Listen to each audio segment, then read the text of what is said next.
Pinangunahan ni Pangulong Ferdinand R. Marcos Jr. ang paggunita sa ika-84 na taong anibersaryo ng Araw ng Kagitingan sa Bataan.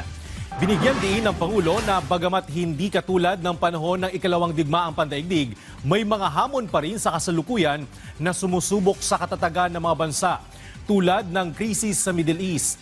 Ayon sa Pangulo, kahit malayo ang Pilipinas sa sentro ng tensyon, ramdam pa rin rito ng ating mga kababayan, lalo na sa patuloy na pagtaas ng presyo ng langis na lubos na nakakaapekto sa mga Pilipino. Samantala, alamin naman natin ang iba pang balita sa PTV Davao mula kay Jay Lagang. Mayong adlaw, sikop sa otoridad ang duha ka mga individual atol sa gipahigayong drug buy bust operation sa Zone 1, Bantiles, Barangay Bugo, Cagayan de Oro City natong Abril 7 ning tuiga. Ang mga dinakpan gilang sila alias Khalid, 53 anyos ug residente sa Taguloan, Misamis Oriental, ug si alias Risha, 24 anyos nga residente sa Cagayan de Oro City. Nasayran nga ang duha mo'y nagabaligya og illegal nga droga sa ilang komunidad ug sa kasigbit nga mga area. Mikabat kadto sa kapin kulang 120 ka gramo sa gituang shabu ang nasakmit sa otoridad gikan kanila nga mukantidad sa kapin 800,000 pesos.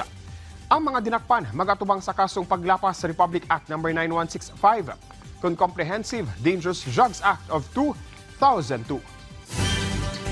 Gipasalig sa probinsyal nga kagamhanan sa Davao Oriental nga doon sila'y naka-standby nga 80,000 liters sa reserbang krudo aron nga dili mapektuhan ang ilang pagserbisyo sa publiko. Naka-activate kasabang ilahang local price coordinating councils aron nga mapahugdan ang monitoring sa mga merkado sa probinsya.